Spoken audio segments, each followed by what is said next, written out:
Fala aí, galerinha, tudo bem?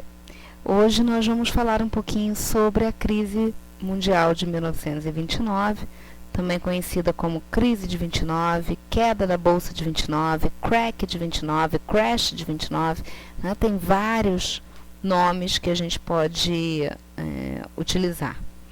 É interessante que vocês observem essa introduçãozinha ao tema antes dos antecedentes, para vocês terem uma visão de um panorama geral desse tema, tá? Por quê? Falar de crise de 29, por mais que ela tenha acontecido há quase 100 anos, é falar de um tema extremamente atual. As crises econômicas que abalam o mundo, né? E abalam no tempo presente, né? Eu fiz questão de falar no tempo presente, porque nós estamos vivendo um momento assim. Então, quando a gente fala de crise econômica, a gente não tem que pensar que é algo longe da nossa realidade, tá? A crise de 29 parece distante no tempo e no espaço, mas nós estamos vivendo atualmente uma série de crises econômicas ao longo da nossa era, né? Vide esse problema que nós estamos tendo agora na economia internacional, né? Mas falando da crise de 29, ela vai acontecer nos Estados Unidos, inicialmente, deixando claro que ela vai se espalhar pelo globo, e ela vai desencadear uma crise econômica no mundo, né, ao longo de todos os anos 30. Teve relação com alguns aspectos anteriores, principalmente com a Primeira Grande Guerra, e é necessário destacar que essa Grande Guerra trouxe sérios problemas financeiros ao mundo. Ressalto ainda que a Grande Depressão, que é o processo que vem após a crise de 29, foi fruto direto do alto custo financeiro da Primeira Grande Guerra, tá? A Primeira Grande Guerra causou gastos gigantescos, o que fez com que os países entrassem em colapso.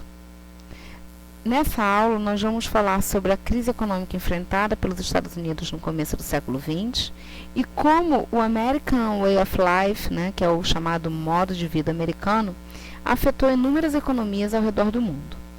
Para sair desse contexto caótico, né, foi necessário que os Estados Unidos deixassem de lado o seu ideal de liberalismo e assumissem uma intervenção do Estado na economia por meio do chamado New Deal, né? É importante lembrar que vários planos e vários projetos econômicos foram pensados para superar essa crise nos Estados Unidos nessa transição dos anos 20 para os anos 30. O objetivo era sair o mais rápido possível dessa situação econômica, até porque eles eram considerados a maior potência econômica mundial após a guerra. Então não ficava bem, entre muitas aspas, estar em um processo de crise econômica. O principal plano elaborado para essa saída foi o chamado New Deal, que ele era baseado nas ideias keynesianistas, né, britânicas, por meio da qual toda a dívida interna, inclusive o sistema bancário, deveria ser assumido pelo governo. Ou seja, deixando de lado o liberalismo pré-concebido pelo Adam Smith, que nós já falamos sobre isso, não se esqueçam. Nesse contexto, gente, vai ter destaque a política de incentivo baseada na construção de obras públicas, visando a geração de empregos e, consequentemente, aumentando o poder de consumo dos indivíduos. Tá? Como isso funciona? O governo cria obras públicas. Vamos construir, sei lá, uma ponte.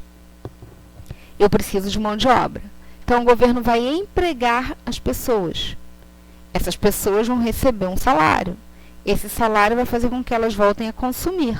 Consumindo, elas geram lucro para as empresas. As empresas vão gerar impostos para o governo.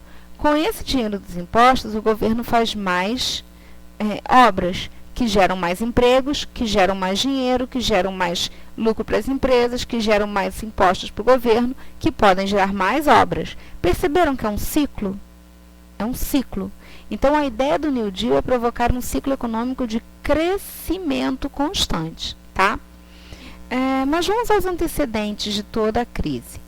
Essa introdução que eu fiz, vocês tiveram um panorama geral do processo, desde o principal antecedente, que é a Primeira Grande Guerra, até a resolução com o New Deal, tá bom? Vamos pegar os principais antecedentes aí. Primeiro, Estados Unidos, depois da Primeira Guerra, vai se tornar a maior potência mundial. Como assim, Érica? Pois é, galera. Os Estados Unidos saem da Primeira Guerra, e nós vimos isso quando nós falamos de Primeira Grande Guerra. Os Estados Unidos saem literalmente por cima da carne seca, mandando em tudo e em todos. Até porque a Europa estava arrasada devido aos conflitos, né? Os grandes países, as grandes economias europeias estavam dilaceradas, como a Inglaterra, a França, a própria Alemanha, né? Estavam caóticas. Então eles saem como maior potência mundial, tendo 40% da produção industrial mundial, ou seja, de tudo que se produzia nas indústrias no mundo, 40% pertencia aos Estados Unidos, era produzido por eles. Para vocês terem uma ideia, tem aí um esquema para vocês verem. 85% da produção de automóveis era americana. 66% do petróleo era produzido por americanos. 53% do carvão produzido por americanos. 40% do ferro e do aço, produção norte-americana. Cobre e alumínio, 60% produzido pelos Estados Unidos. Isso vai gerar uma produção em larga escala. Esses caras vão ter muito dinheiro circulando. Além disso, eles vendiam tudo para a Europa. A Europa comprava tudo dos Estados Unidos. Então, isso gera uma circulação de grana, uma circulação de capital muito alta. Como funciona a questão da agricultura mecanizada que eu coloquei aí para vocês? Isso é bem legal. É quando você coloca maquinário agrícola para trabalhar. Ao invés de você ir lá colher à mão alguma coisa, você compra uma ceifadora que vai coletar muito mais alimento do que um funcionário, do que um ser humano. Então você tem um aumento da produção agrícola, né? E os Estados Unidos se tornam o maior de todos os credores internacionais. Ou seja, todo mundo comprava deles, todo mundo devia a eles, né? Isso aí é uma concentração de renda muito grande, tá? Além disso, o Partido Republicano estava no poder. Um partido que detinha um poder muito mais tradicional naquela época, né? Eles são até hoje os republicanos nos Estados Unidos são extremamente tradicionais, visto que naquela época você tem dois partidos, aliás, até hoje, republicanos de um lado, democratas do outro. Os democratas são um pouco mais ligados em liberdades políticas e tal, e os republicanos são muito mais reservados.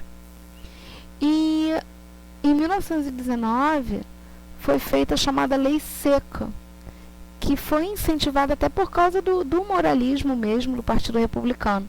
E a Lei Seca foi o seguinte: não é a Lei Seca que a gente está acostumado aqui no Brasil, não, que param o pessoal na hora da passagem dos carros, né, para ver quem bebeu e quem deixou de beber, não. A Lei Seca foi, na verdade, uma forma dos Estados Unidos controlarem a produção e o consumo de bebidas alcoólicas. Para vocês terem uma ideia, eles controlavam até mesmo a fabricação das bebidas alcoólicas, né? E é interessante observar que a proibição da venda das bebidas alcoólicas acabou gerando um contrabando, né, um surgimento de uma ideia de contrabando muito comum nos Estados Unidos. É daí que vem aquela ideia dos mafiosos, dos gangsters, né? Entre eles, o mais famoso de todos, o Al Capone, né? Que foi o mais conhecido, e ele era responsável por um tráfico de bebidas gigantesco, além de uma série de assassinatos e incentivo à prostituição nos Estados Unidos. Mas os gangsters, eles vieram com a ideia de trabalhar o contrabando de bebidas alcoólicas. Depois, é claro, eles vão diversificar o trabalho deles, né? E isso vai provocar aí um aumento na criminalidade americana, tá? Isso, gente, vou ser bem sincera para vocês, nos Estados Unidos até os anos 50, você tem uma força muito grande dos gangsters. Porém, em 1933, o governo libera o consumo de cerveja e alguns meses depois começa a liberar todas as bebidas, porque eles viram que o mercado deixava de lucrar com a venda de bebidas. Mas foi bastante tempo, tá, gente? Se vocês olharem aí, dá 14 anos sem produção de bebida alcoólica nos Estados Unidos, legalmente falando, tá? Os Estados Unidos também trabalhavam com uma ideia de liberalismo, lembram? Liberalismo é a não intervenção do Estado na economia. O Estado não se metia, ele dava liberdade econômica para todos, né? E isso fez com que o Estado perdesse as rédeas da economia no país. Além disso, existia o chamado protecionismo alfandegário. Empresas que tinham relações com os Estados Unidos pagavam menos taxas, tanto para importação como para exportação de mercadorias. Além de um chamado isolacionismo. O que é isso? Os Estados Unidos se isolaram em relação à sua política externa. Eles não fizeram negociações com ninguém. Eles fecharam, trabalhavam sozinhos. E isso faz com que o país não tenha muita liberdade econômica, tá, gente? Além disso, há uma extrema concentração de renda. Como assim? Muito dinheiro nas mãos de poucas pessoas. Lembram que eu falei que os Estados Unidos cresceram de forma absurda? Pois é, cresceram tanto, mas tanto, que o dinheiro ficou centralizado nas mãos dos donos das grandes indústrias. Enquanto isso, os operários trabalhavam à exaustão. E detalhe, tá, gente? Sem leis trabalhistas. A gente está falando de um país que era a maior potência econômica mundial e que não tinha leis trabalhistas, tá? Além disso, nesse momento você tem grande especulação financeira, muitos investimentos nas bolsas de valores, né? A Bolsa de Valores de Nova York é uma das mais importantes do mundo. E como funciona a Bolsa de Valores, Érica? O que é isso? O que são ações? Tá, vamos entender. Eu vou tentar explicar para vocês de uma maneira bem simples, mas se alguém aí trabalha com mercado financeiro, seus pais trabalham com mercado financeiro, por favor me perdoem a explicação simplória, tá? Ou simplista, vocês que sabem a definição que vocês querem dar. Mas ações seriam pedacinhos de uma empresa. É como se você tivesse uma grande empresa e dividisse essa empresa em pedacinhos. Cada pedacinho desse é uma ação. Quem tem mais ações, manda na empresa. Quem tem mais pedacinhos, manda na empresa. Esses pedacinhos dão direito ao dono de cada pedacinho de receber os lucros e também contabilizar os prejuízos da empresa. Então, se eu tenho uma empresa dividida em 100 pedacinhos, os lucros vão ser divididos em 100 pedacinhos. E também os prejuízos em 100 pedacinhos. Quanto mais pedacinhos eu tenho, mais lucro eu tenho ou mais prejuízo. E o que é a Bolsa de Valores? A Bolsa de Valores é um lugar onde você negocia pedacinhos das empresas, negocia ações, onde você negocia compra e venda desses pedacinhos. Beleza até aí? Tá. O que vai acontecer nesse momento, tá, gente? Lembra que eu falei que os americanos produziam pra caramba e vendiam tudo para os europeus? Pois bem, isso vai causar a chamada superprodução. Uma produção exacerbada.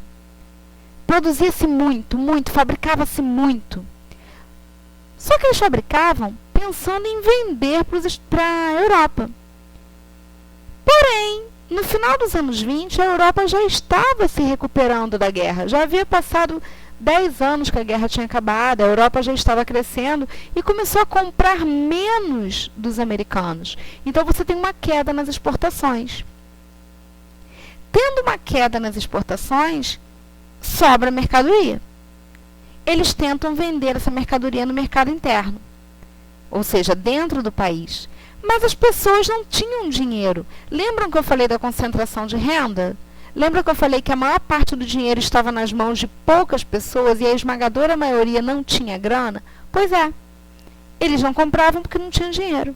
Então, você nem vende para o exterior e nem pode vender dentro do país. Você acaba tendo excedentes, ou seja, sobra de mercadoria, que vai gerar prejuízo.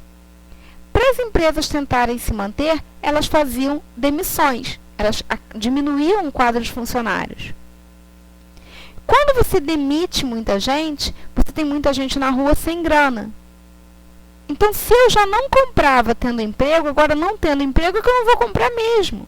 Então, você tem mais uma vez a redução nas vendas. E aí você cria um ciclo. Você cria um novo ciclo. Ou seja, aqui, você tem pouca venda. Você demite porque tem pouca venda. O cara não compra porque ele foi demitido.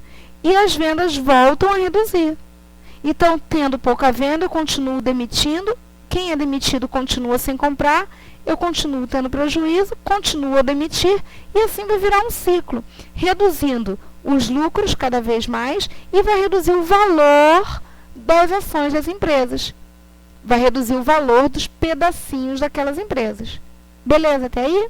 Bom, acontece que em 24 de outubro de 1929, foi a chamada Quinta-feira Negra, né? A Bolsa de Nova York quebrou.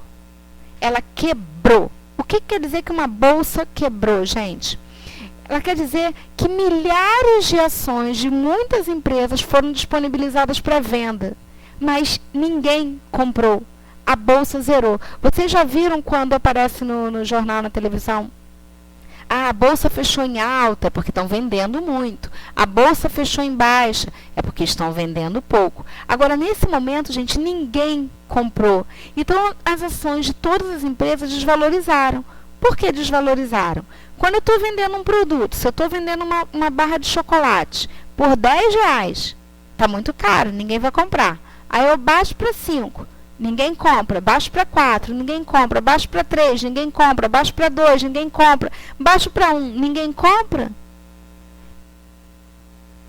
Vai chegar um ponto que a minha barra de chocolate não vale nada e mesmo assim, dando de graça, ninguém vai querer. A mesma coisa aconteceu com essas empresas. Então, você tem um caos generalizado. Para vocês terem uma ideia, aí vocês têm uma imagem da Bolsa de Valores de Nova York em pânico. As pessoas em pânico diante da Bolsa de Nova York. Mais de 10 mil pessoas desesperadas, não só porque as empresas estão em queda, né, o valor das empresas, mas porque o desemprego ia aumentar mais ainda. Tá? Quais as principais consequências da queda da Bolsa? Ela não vai atingir somente os grandes empresários, ela atinge a base da pirâmide, tá?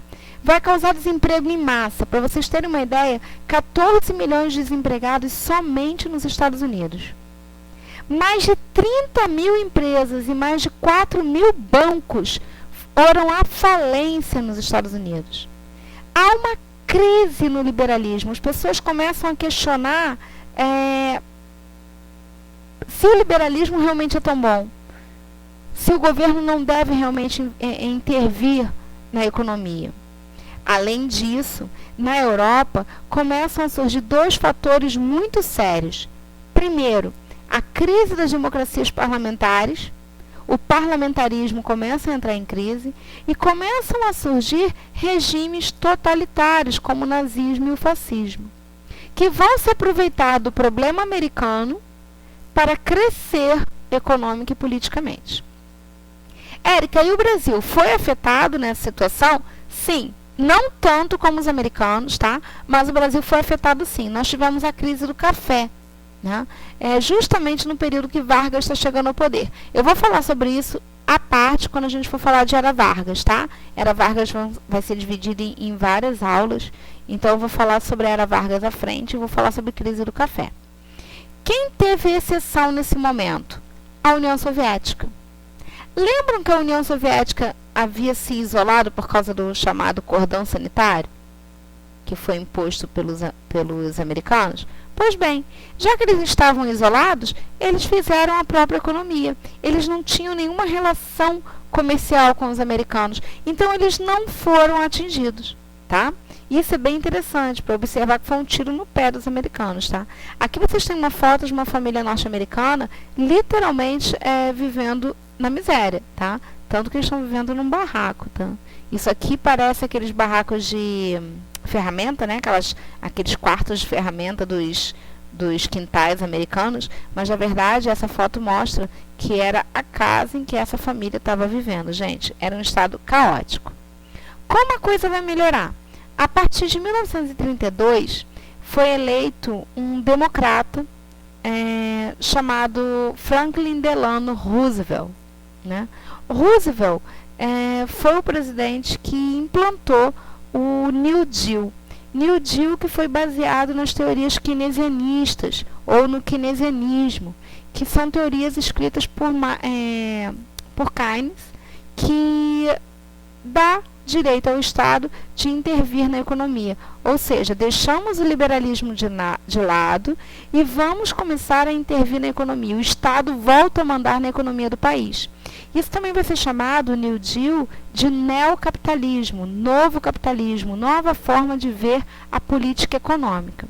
O Franklin Roosevelt vai fazer empréstimos agrícolas para os endividados do campo, ou seja, para os donos de terras que estavam endividados. Então, ele vai emprestar dinheiro com a ideia de que esses caras iriam produzir. Ele vai destruir excedentes agrícolas, ou seja, vai pegar o excesso de produtos agrícolas e vai destruir para fazer com que o preço suba. Porque se eu tenho pouca coisa para vender, o preço é mais alto do que quando eu tenho muita, não é verdade? Ah, está na época de caqui. Beleza, o caqui está barato, porque tem muito para vender.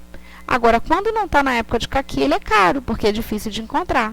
Então, vamos diminuir o que tem disponível no mercado para fazer com que o preço suba.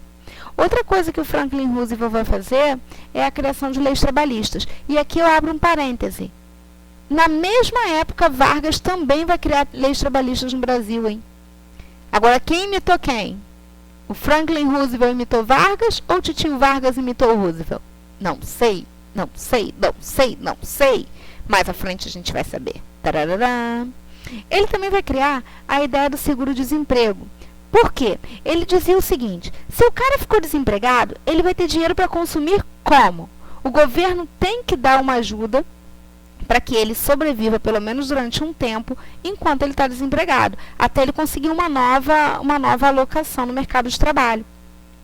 Essa ajuda que o governo dá, esse de seguro-desemprego, vai fazer com que o mercado interno movimente. Ou seja, eu estou desempregada, mas eu não deixo de consumir porque eu tenho uma determinada renda. Foi? Beleza? Entendido? Tá. Além disso, ele vai criar aquelas obras públicas que eu falei para vocês. Vai fazer várias obras no país que vai aumentar a criação de mão de obras, fazendo com que as pessoas passem a ter grana para produzir. A partir desse momento, gente, você tem uma recuperação gradativa da economia norte-americana. Vocês podem ver que em 1934 a coisa está bem difícil ainda, mas a partir daí ela começa a crescer gradativamente até 39, 40, que aí a gente já tem a eclosão da Segunda Grande Guerra. Beleza? A crise de 29, gente, não é difícil de se entender, tá? Não é difícil de se entender. O que vocês não podem esquecer é que vai levar o mundo a uma crise econômica, como há muito tempo não se via na época. E os Estados Unidos mudam isso com a chegada do New Deal. Tá? Além disso, eles vão interagir mais com países que eles não tinham grande relacionamento, entre eles o Brasil. Não é à toa que nessa época o Walt Disney, né? O criador do Mickey, né? Dono da Disneylândia, né? O cara que criou a Disneylândia, o Walt Disney vai criar uma figura muito interessante que é o personagem do Zé Carioca. Né? Ele estabelecia um perfil do brasileiro do início do século XX, aquela coisa mais malandreada e tal, e tentou se aproximar do Brasil por causa disso. Mas não foi bem visto, tá? Porque, na verdade, a criação do Zé Carioca foi a criação de um personagem que era um papagaio, que adorava samba, era malandro e preguiçoso. né? Criaram um estereótipo de como o brasileiro era visto pelos americanos, né? Então isso era para aproximar os brasileiros dos Estados Unidos, mas acabou, de certa forma, criando um mal-estar entre os dois países. Tá? Mas que o personagem do Zé Carioca é um personagem que até hoje faz sucesso no mundo Disney, faz sucesso também. Pessoal, então é isso. A nossa próxima aula, o tema que eu anotei e não estou achando, achei. A gente vai trabalhar um pouquinho de Semana de Arte Moderna, né?